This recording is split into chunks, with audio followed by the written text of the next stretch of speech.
So it is now time for the Tuesday night live stream. Tonight it sounds like there's a bit of it's like a low rumble on the audio. I think that's actually something in the building. I'm not quite sure what that is. Somebody has an appliance on somewhere or something. But it's actually kind of soothing, so you can just treat it as ASMR, I guess. So tonight I actually I fixed one bug in the game, and I also uploaded a video that will be released on Thursday. And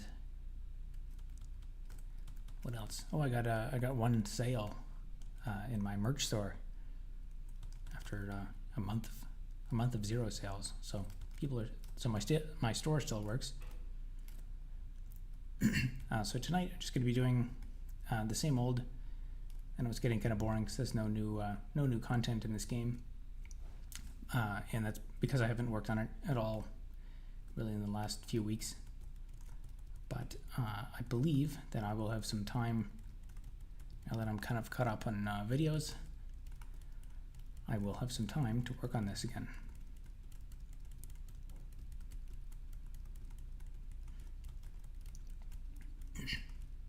And for the Kickstarter, we got 4 days left to go.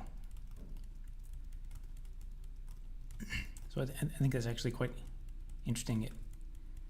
I got pretty much all the pledges, all 13 backers signed up in the first 3 or 4 days, and then since then there's been basically literally zero new backers.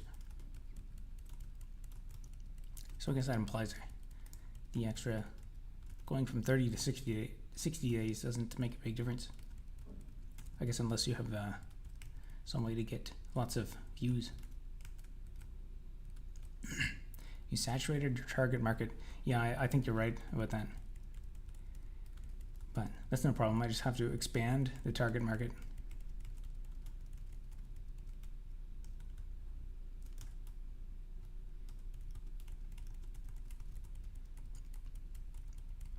Yeah, I mean, it's not a huge market for barely functional terminal-based block binding simulation games.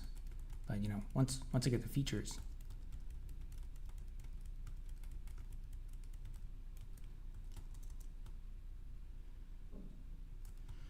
Now I'm pretty confident that I fixed that bug with the trailing cursor position.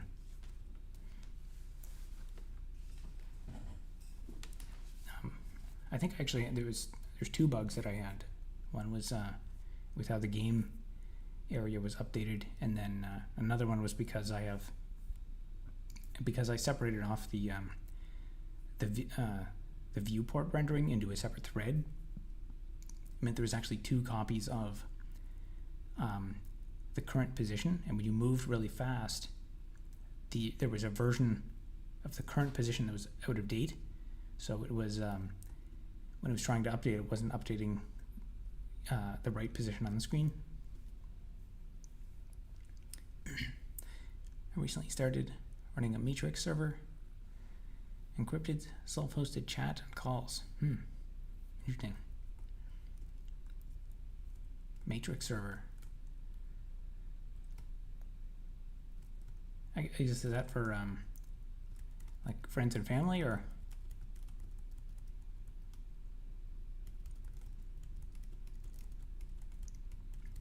Self-hosted stuff is, video conferencing software has always been so terrible. I thought, why don't I just make my own self-hosted video conferencing thing? Because even Google Meet, if you have a 3-person call, you're supposed to pay for it and stuff beyond an hour. It seems like something someone would have invented by now.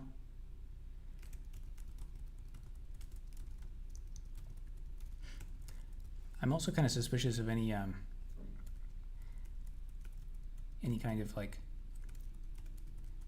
pre-packaged supposed encrypted chat solution. because there's tons of those like secure messaging, ultra secure messaging apps and stuff, and then almost always it's revealed that it's like the FBI made it.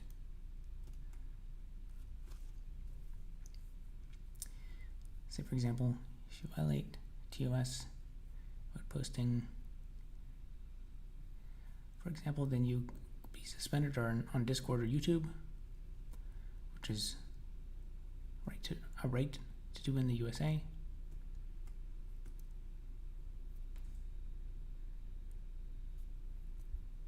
I had trouble figuring out what that censored letter was. Well, I guess that makes sense. That's a censored word now. Yeah, I don't really think too much about getting encrypted messaging apps and stuff like that. Every time, I personally don't really. There's not really much stuff that I do where I feel a need to wade into that stuff. And the other thing is like every kind of group of people that,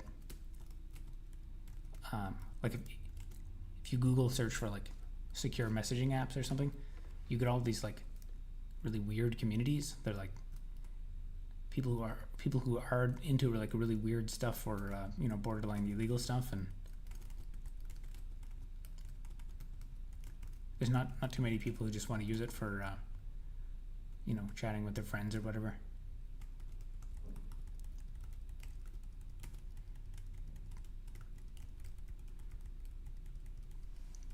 Or kind of like people who are not like edgy high school phase.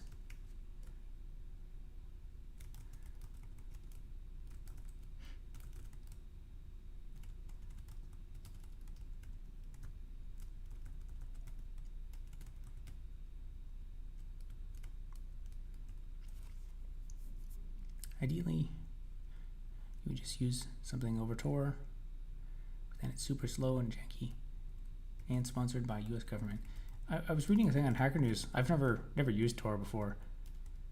That's another project that I was like, is this really like some super secure thing, or is this just like a massive honeypot for some government agency? And I thought there was something on there recently about like the FBI or something has like completely figured out how to decrypt Tor traffic.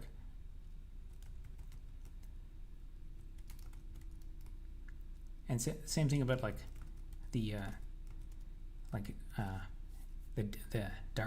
dark web or deep web or whatever people call it these days, and all those like onion sites. There's like, I'm sure there's kind of fun stuff on there you can look at for a laugh, but there's also a lot of like legitimately bad stuff, and probably like some of the sites you visit are like full of 0 days and stuff. There's really nothing there that I'll just watch Mudahar's channel where he goes and explores and talks about that stuff.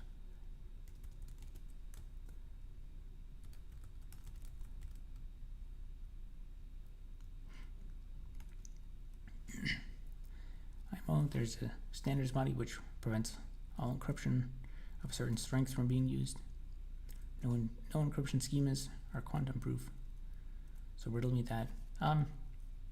Strong encryption is controlled under ITAR. I think it's like anything.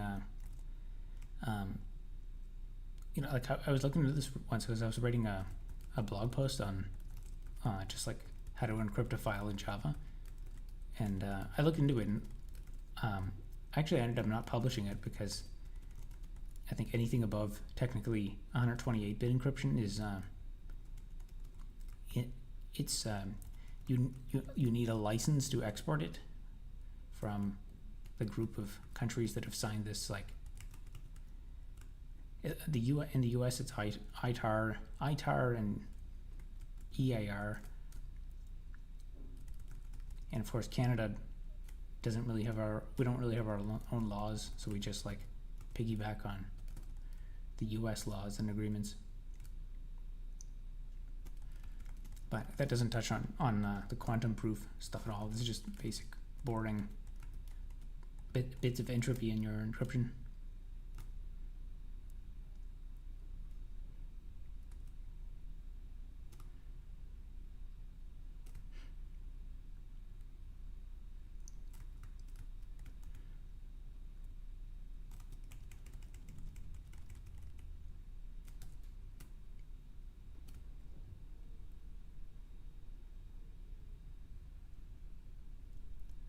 I think it's thundering out. There was a big storm rolling in when it was getting started.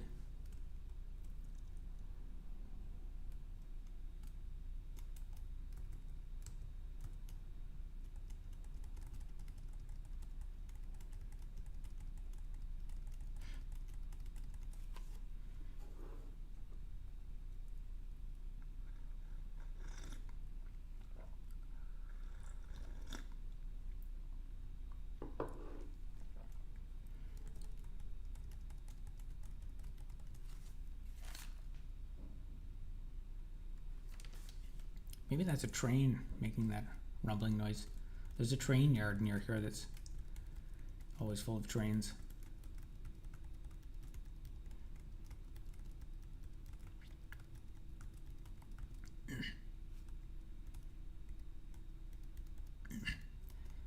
Recently had all my internet traffic jump by 45 milliseconds latency and got paranoid.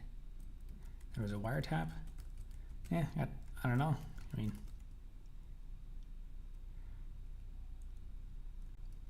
just the ISP had a fiber lane cut. I at the last place I lived, right after I graduated, when I would do a trace route, it would the trace route would go to it would go from like my local router, and then the first hop was like a U.S. Department of Defense, and then it would go from U.S. Department of Defense in the U.S. to like the Rogers thing, and then it would go elsewhere. And I was like, that's kind of weird. And then I googled it, and then there was this forum post about like other people had the same thing, and apparently it was like they had some IP space that was like sold or auctioned off to Rogers Internet. Or at least, or so they say.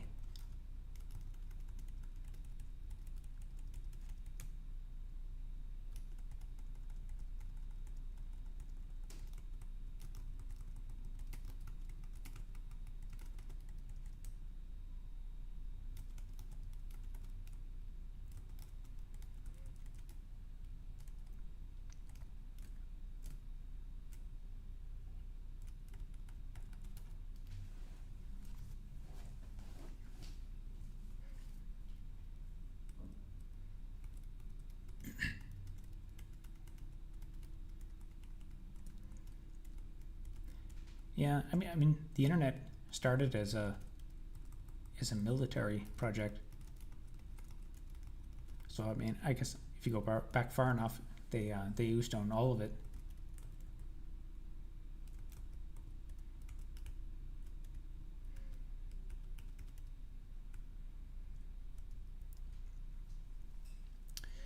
For the capability of bypassing per IP rate limits imposed by adversaries.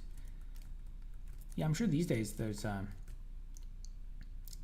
lot of crazy, spooky stuff that the government is doing with the internet. I mean, like, especially if you watch the news today, where like things are escalating quite a bit. I'm sure there's a lot of crazy discussions going on right now about.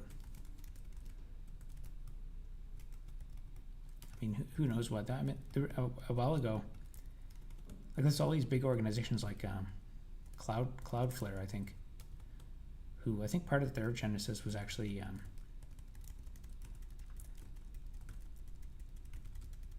I think there was, what was it? There was a company that was like scraping samples of like all the kinds of like malware attacks and like SQL injections and stuff. And I think I read this on Hacker News that someone was saying someone in the government was saying, like, do you understand what a gold mine of information this is, to be able to enumerate all of the threats and stuff? And I think that was that was the genesis for Cloudflare, if I remember correctly. And it's going to get more and more centralized, of course, because eventually, like now with AI and stuff, we're going to have AI powered 0 days that are going to be constantly being released to the internet, and you're going to need AIs to like actually do the threat detection and detect all the malware. And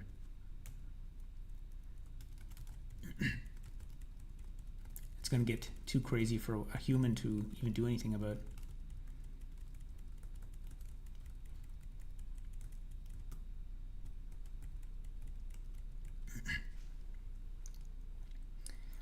Not to mention IPv4 is dwindling, so most people trying to host things from home will have to get their public facing WAN from a data center. Yeah. The wind's picking up. Wind is picking up outside. Yeah, I've heard some critiques of IPv6 being that it kind of like almost IPv6 is kind of inconvenient because that like the whole NAT is actually like convenient if you want to kind of have like a portable network, like the fact that you can kind of your router can be 192.168.0.1.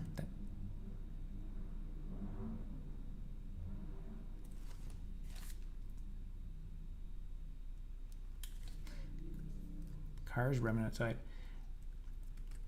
Yeah, the fact that stuff in your like IPv4 LAN can have like a predictable address is pretty convenient for networking and stuff.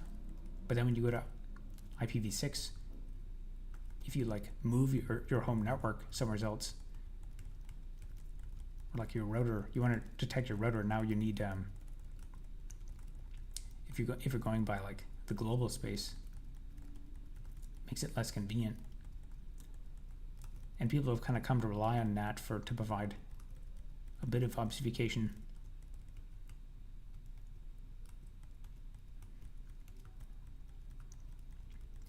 So I don't know. I think IPv6 use has been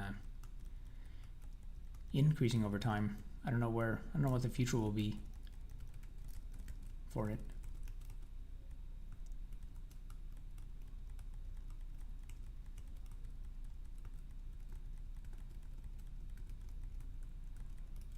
I think Google has a page where they show like IPv6 usage over time. And last I checked, it was getting up to like 40% or something.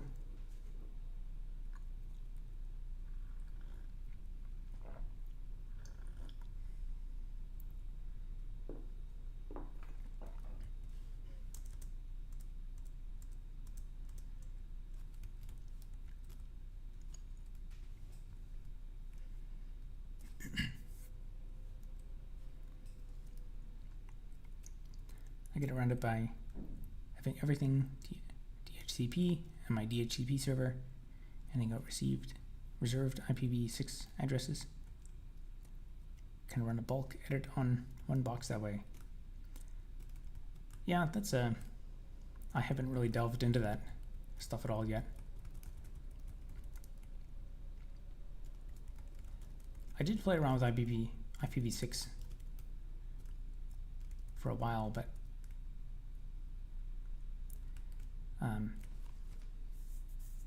don't know, for a while it seemed kind of questionable if because like a lot of ISPs experimented with IPv6 and then they went back to IPv4, but I don't know, there's a lot of momentum behind IPv6.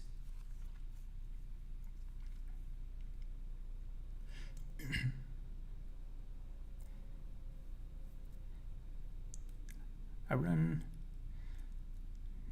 Neji says, how how you enjoy doing this. I guess, is that a question about like how can I like this, or is it more like how are you doing kind of question? I like it because it solves a problem. The RFC spec is a lot simpler and cleaner now too. Yeah, I haven't. I still have a lot to learn about IPv6. I've only played around with it a cursory amount.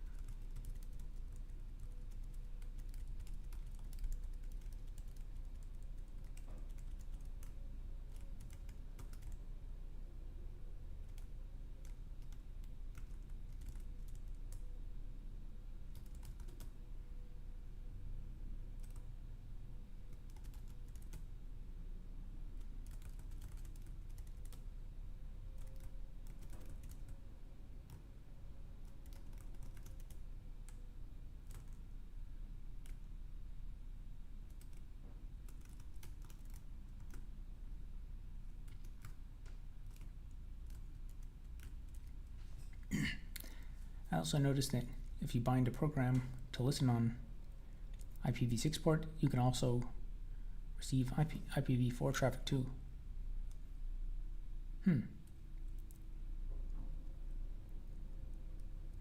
Oh, okay. It comes from FFF IPv4. Yeah, there's lots of little tricks and stuff like that. At the same time, I could also see a lot of like security flaws be created that way, where like you set up some security thing and think, oh, don't worry, this is only on we'll do one thing on the IPv6, and then have a different thing on the IPv4, but then not realize that that feature exists.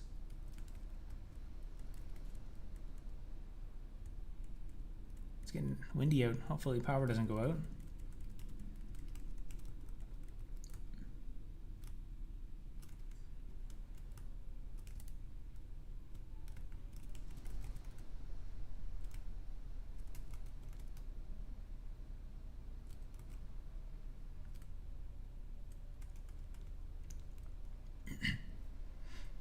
Let's add more functionality that most people won't know exists. Yeah, that's literally the problem I have with a lot of web stuff. Like, I used to be pretty up to date on web security. Like, there's all kinds of, security considerations about the same origin policy, and like there's, exceptions for scripts. And then I remember back in the day,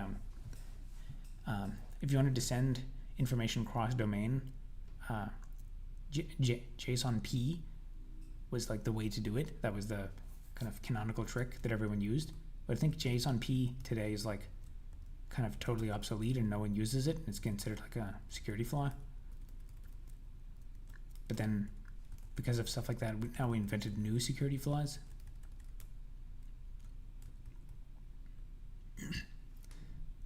System D moment. Yeah, I don't, I guess I'm not aware of any examples with System D where that comes into play, but then again, I don't know enough about System D to have an opinion on it. From what I've researched, like in doing the reboot command video, I don't think there's really any alternative. Like there's the what do you call it? Like the init tab, the system v init system, but that's like obsolete and no one uses it. And I'm sure there's probably some other niche init systems, but the question is, do people use it?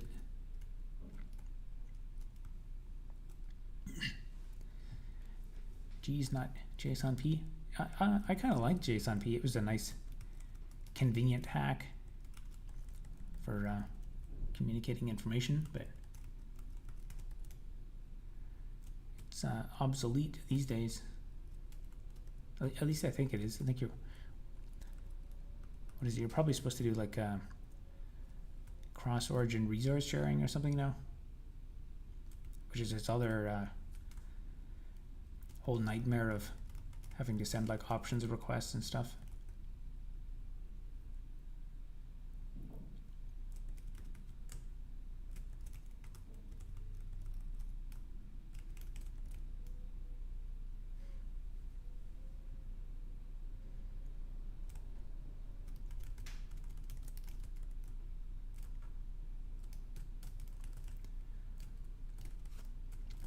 The other wild card is that they keep adding stuff to the browser now. Like there's all these new features, and like your web browser can talk to like, or at least I believe there are ways to like get the browser to talk to access video card resources and talk to like USB devices and stuff. And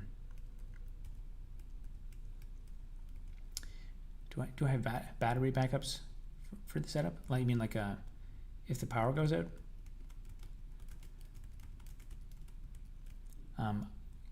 I don't. I thought about getting like an uninterruptible power supply at one point, but then I read up on them and I found it's like if you really care about relying on them, you need like actual true sine wave emulation, because if you only have like the problem is during the moment of failover, you can have like discontinuities in the sine wave, which doesn't work very well, because then you get like this sudden phase shift in the middle of your AC power, and that can like I've read in some cases, in extreme cases, it can actually cause damage to the system that's running on it. I think depending on the power supply, you have like if you have an ATX power supply that it's getting filtered through, that'll probably absorb whatever bad transient there is. But the other issue is if the power does go out, then the internet will probably also go out.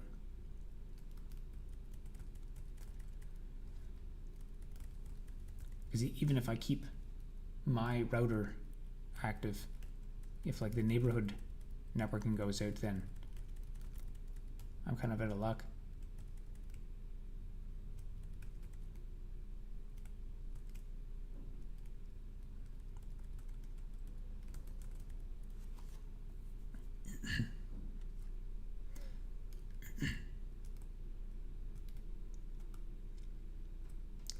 I have a UPS for my network closet server, and one for my desk set up for monitors and mic.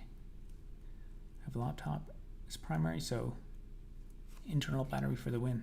Yeah, actually, the internal battery on the laptop is pretty convenient. I've had a few power outages where, like, I think, oh, my monitor went off, but then whatever I'm working on is completely saved by the laptop battery.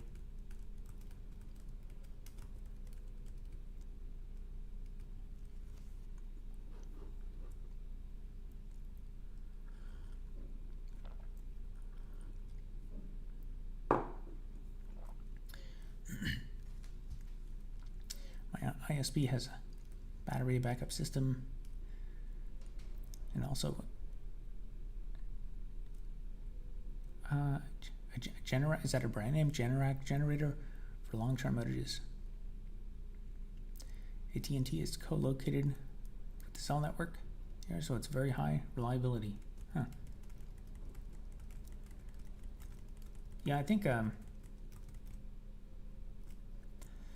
I'm not sure what the reliability would be in the power outages here.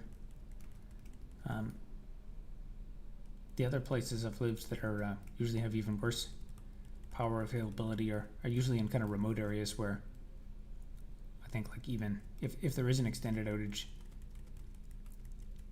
after like a few hours or something, you'll generally lose well, maybe not always, but I have when I was back in New Brunswick, there was one time when the power went out for like at least a couple days, and after like a day, we lost cell service.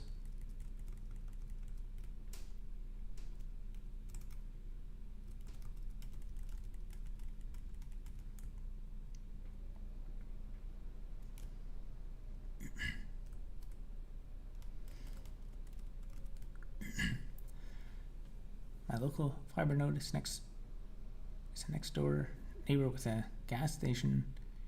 Has a contract with them to put a freeze in 100 gallons of diesel after 24 hours.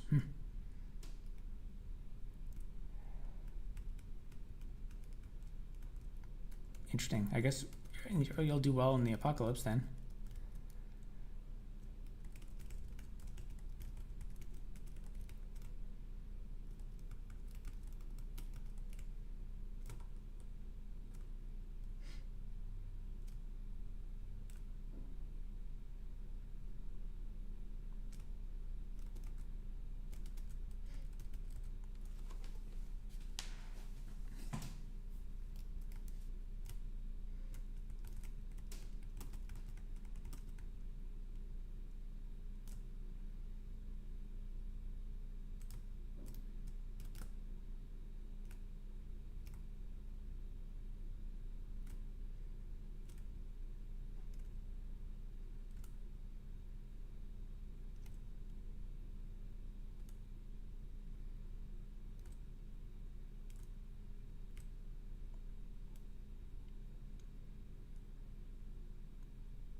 Here's to hoping that. I think if we go 24 hours without power, people will start to get really upset. Imagine everyone's food spoiling and being unable to prepare meals or have running water. Yeah, we kind of have small scale experience with an actual apocalypse, which is when COVID happened. And I don't know, I actually don't have high hopes for humanity if we greater society and supply chains collapse. There's just so much, like the way things are right now, like some crazy person would just try to take power and like force everyone to do some extreme thing, and that it wouldn't work, and it would be a disaster.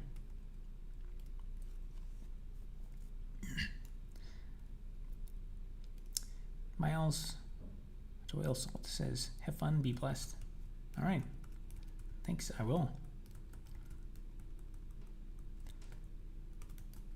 Yeah, I mean, with already happened. Yeah, with COVID, we got to see like what happens. How does society handle a crisis? And that was the answer.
I'm out of wood.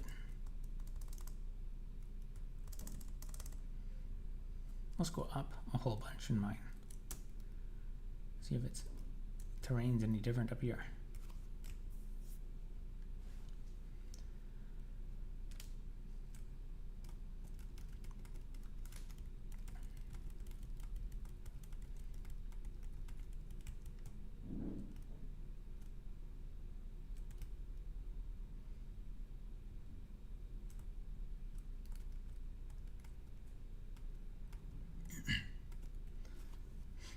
Robert, how long would you last if all electric, water, sewage, gas turned off?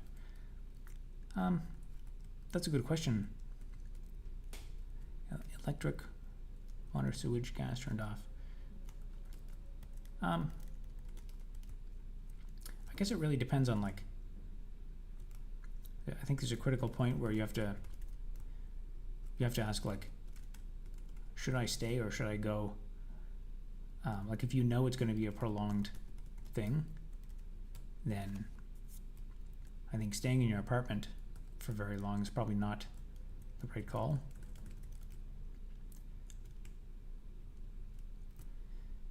I'd say it's also not even just about me. It's about, like, what is everyone else doing? Because, like, if it just happened to me, then it's no problem. I can just go out and, like, you know, be like a homeless person, sleep under a bridge or in the woods or something like that, or, you know, find some old rags for warmth. And but I guess if everyone's gone nuts,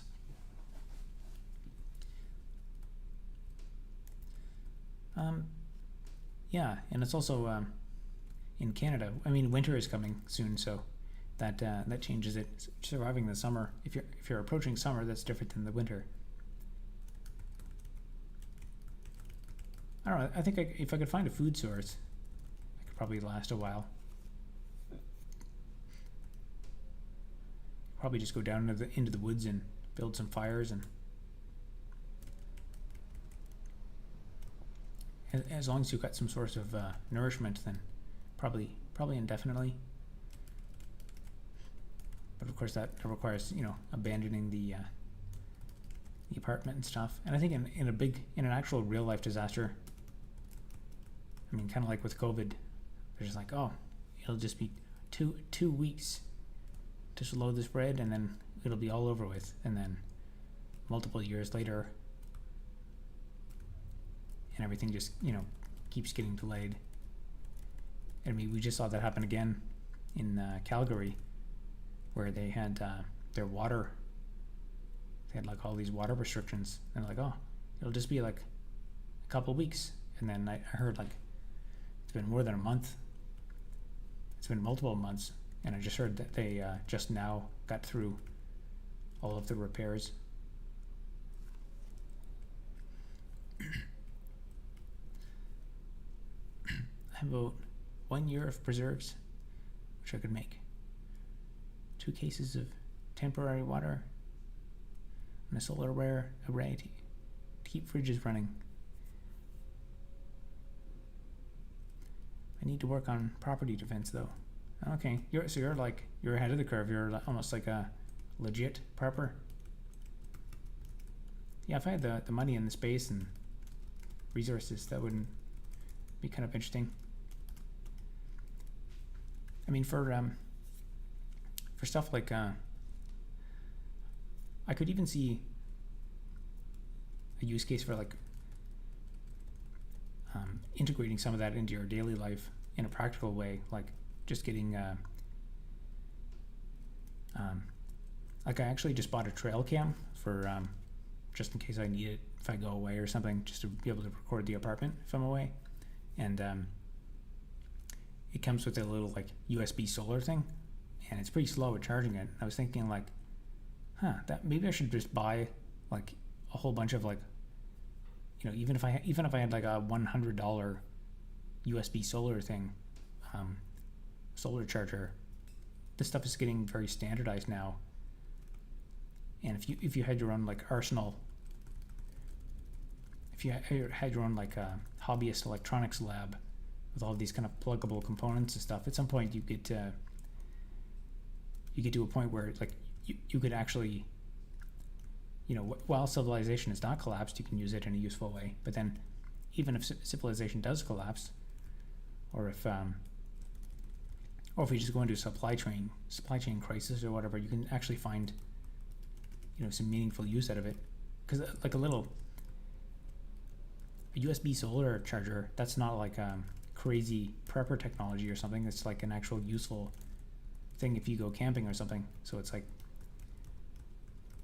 I mean, digging a bunker in the desert or something is like, that's a lot of that's a waste of money if you don't use it. But if you can invest in prepper technology that you actually use and benefit from in non-apocalyptic time, I think that's the best investment.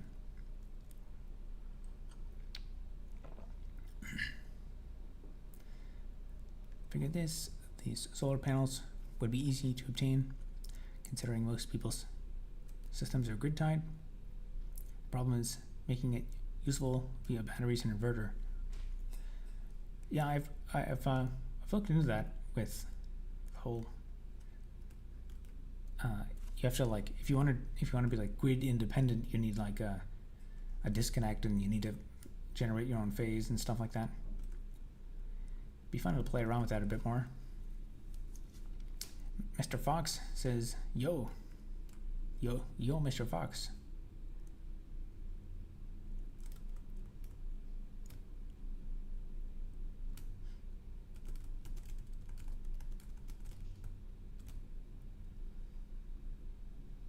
It's getting stormy out. I guess maybe that's there's that hurricane that happened. I saw some news clips of that. I'm not sure what the track of it was. Maybe this is the remnants of that hurricane that I guess destroyed. I saw an overview of some like creek somewhere where it like completely washed out the road for miles and miles and washed away a bunch of houses.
I was looking into LoRaWAN for long distance IP comms.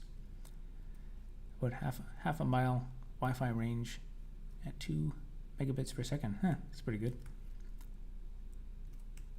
I saw a clip. I think it was about LoRaWAN. Where did I see it? It was just scrolling mindlessly somewhere. I think it was on Twitter maybe. And someone had a prototype of something. They had sent like a packet. It was like a distance record of like 200 kilometers on LoRaWAN. It was only like a couple bits or something. Mr. Fox says that looks interesting. Is you mean this here, the block mining simulation game?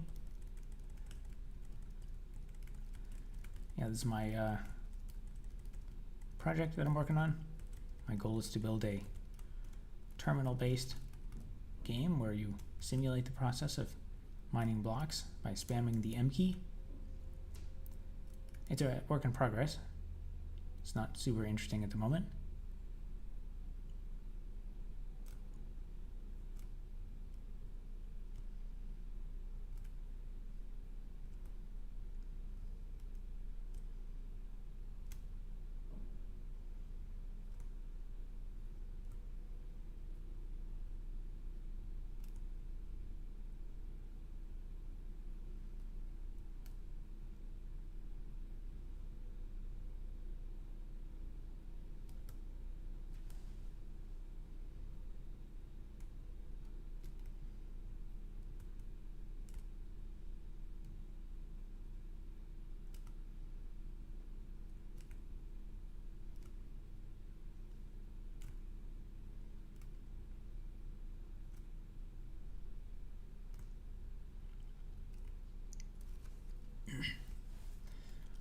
Yeah, those long distance communication stuff, LoRaWAN. If I had more time, I would play around with that. But it's kind of amazing to think we just need more manpower behind it. But you could eventually, we could have this like mesh network of devices like everywhere. Like the forest could be full of, all kinds of nodes that are sending information back and forth, and we could be like sensing and tracking everything all over the world in some giant like solar powered network.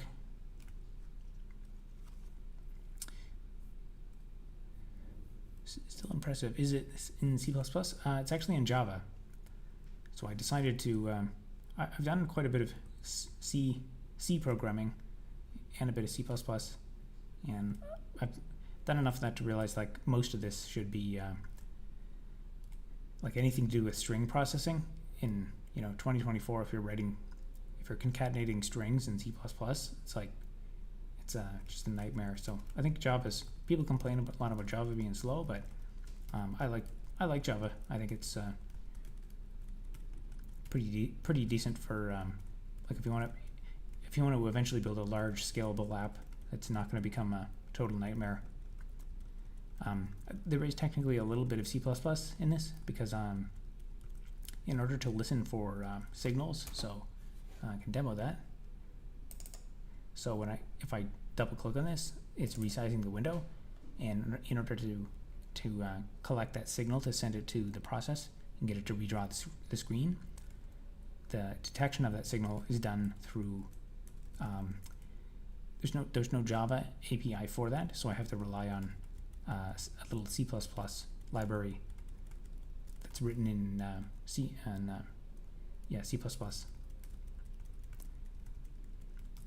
then at launch time, the jar file just extracts that SO file and calls out to it.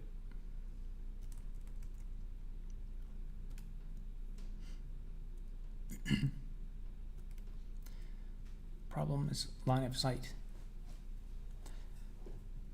Yeah, I don't know that much about all the propagation science. I know that depending on like there's all kinds of interesting like radio hacks, like amateur radio hacks for sending signals a super far distance. Like I know it during the evening. I think there's like some kind of wave in the ionosphere or something like that, where you can get like extra far propagation by bouncing it off some wave in the ionosphere or something, and it's only on certain wavelengths. And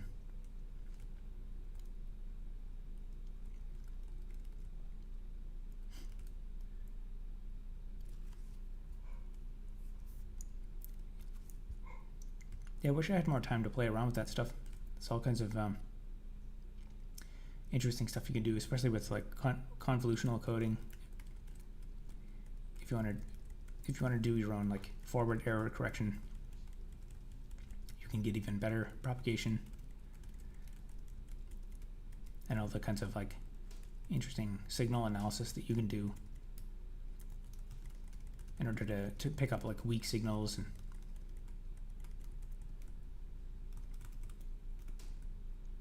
if you have a super accurate timing crystal, so if your clock pulses are like super accurate, you can use that to generate even more easily detectable signals, because then you can use like a lock-in amplifier to amplify your increasingly weak signal. But I think that only works if your clock frequency is very stable.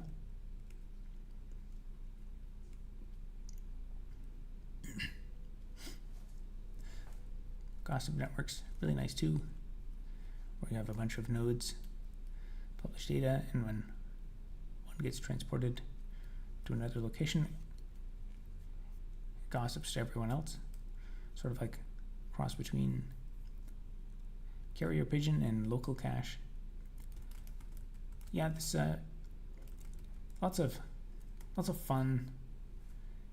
It's like a tragedy that I don't live multiple lifetimes and have the time to play around with this stuff. So many distractions, like trying to not get evicted and pay the rent, and there's so much entropy to day-to-day life.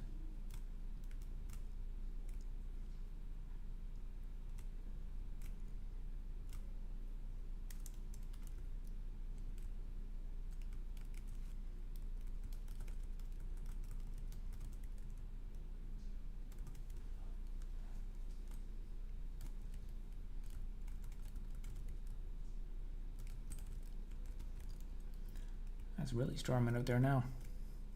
I can hear it pouring rain.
Where are you in Canada again? I'm in Ontario.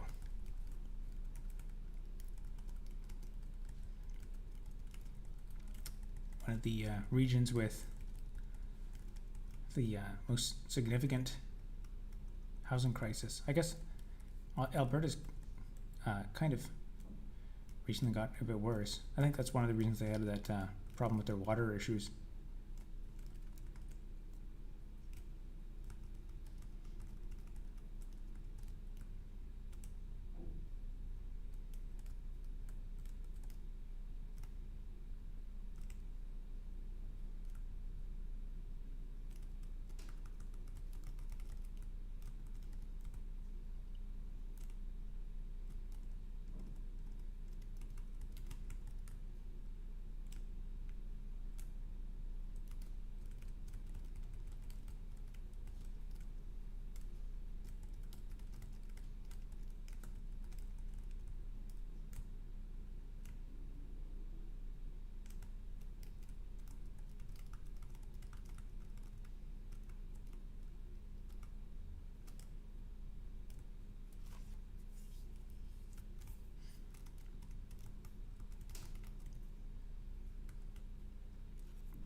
Yeah, Canada, I think I made the wrong choice staying here in Canada. There's so many times when I think like, maybe it'll pick up again here. But I don't know. But of course, then again, it's getting, things are getting bad everywhere in the world now. I hear people constantly saying like, I'm fed up with this country, I'm moving to a different country. But it's like everywhere has gone downhill in the last few years. But the Federal Reserve has started lowering interest rates again, so maybe we'll go through another bull market for a little while. We can get some free money flowing from the sky. Jobs will come back.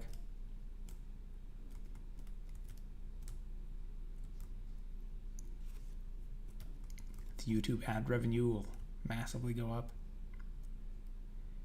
I mean, if we do have another bull market around, if consumer sentiment comes back around Christmas, that might be good.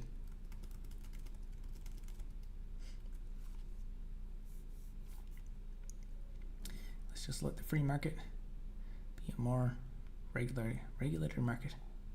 Let's just be right. Yeah, I think I mean, ideally, the government would not have to constantly like manipulate the market with raising interest rates up and down.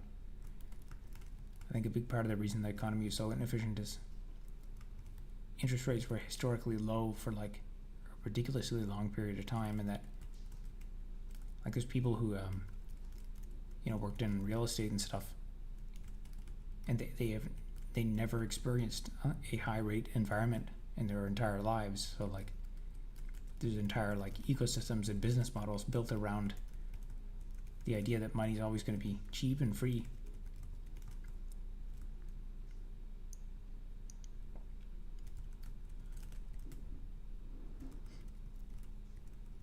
There's a long period of withdrawal to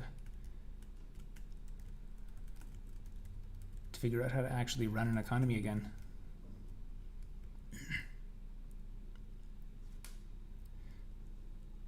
Real estate is a job. It's just a joke, fundamentally speaking.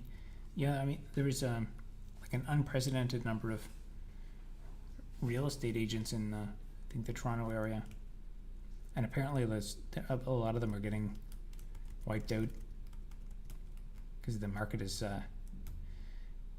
market's starting to tank. There's a huge amount of inventory building up, and I guess here in Canada, one of our issues was there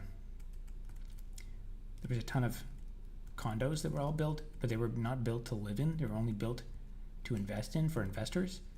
And then the builders eventually realized, like, why are we building this so that a person can live in it? Because no one is going to live in this. We're just going to sell it to an investor, and then the investor, like, who cares? It's their problem. So now there's a whole bunch of inventory of all these condos that nobody wants to live in. And the inventory is going up and up. So it would be nice if that, at least made for some cheap condos.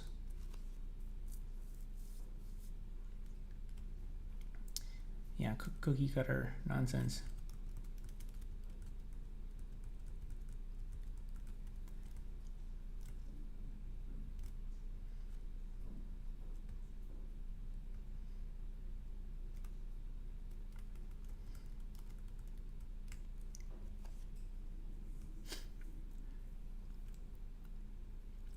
Well, I think I proved my point for tonight.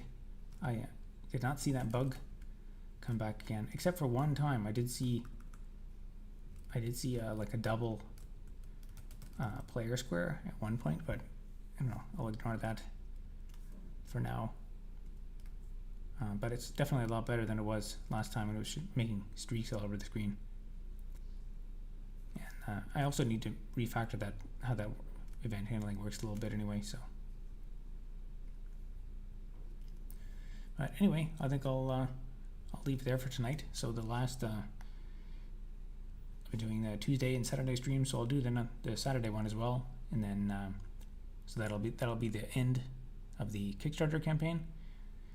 And then after that, I'll probably just go back to once a week, and between that, hopefully try to make a whole bunch more videos. That's what actually brings in the revenue, so, and the views. So anyway, see you guys Saturday.